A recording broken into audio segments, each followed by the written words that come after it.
Hey, what's going on, everybody? This is Tyrone back with Tech Life. And here we have a great article from Mike. I will leave it in the description down below so you guys could check it out. So this is a bit of an older article that I wanted to bring up because there still seems to be a confusion as to how competitive T-Mobile would like to get in rural America.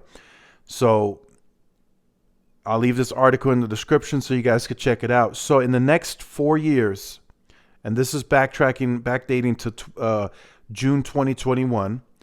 In the next 4 years, T-Mobile sees itself being the wireless provider of choice to 1 in 5 people living in rural America.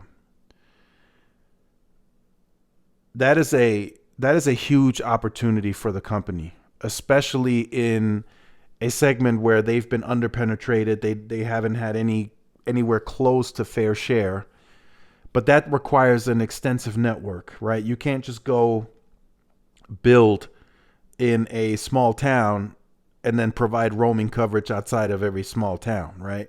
You got to be able to have an extensive network build in these areas to provide those customers with adequate coverage. And as you can see here, we have the best opportunity to bring to smaller markets and rural areas something that you've never seen, which is the best network and the very best value. So again, they're leading with that. And then it goes on to say that Fryer is the primary T-Mobile executive in charge of the operator's new expansion into rural areas.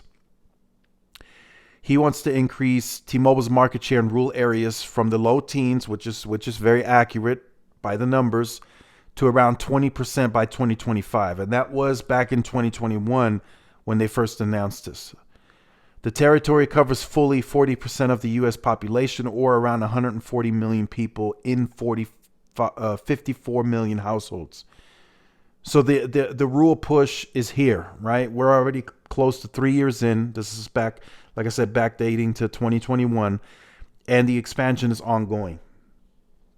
So it's going to be interesting to see. They think they have the right to win in about 60% of those markets.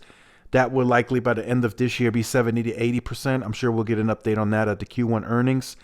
So it's going to be interesting. It's going to be very interesting to see how AT&T and Verizon respond to this. This is the last part of coverage, that advantages that AT&T and Verizon were able to hold on. And they still will probably have the larger network, but T-Mobile is starting to cut into that little by little. They're starting to build ad sites, and they're taking share little by little. And as that advances, it will get tougher and tougher and tougher for Verizon and AT&T to maintain that status quo that they still have, a much bigger network.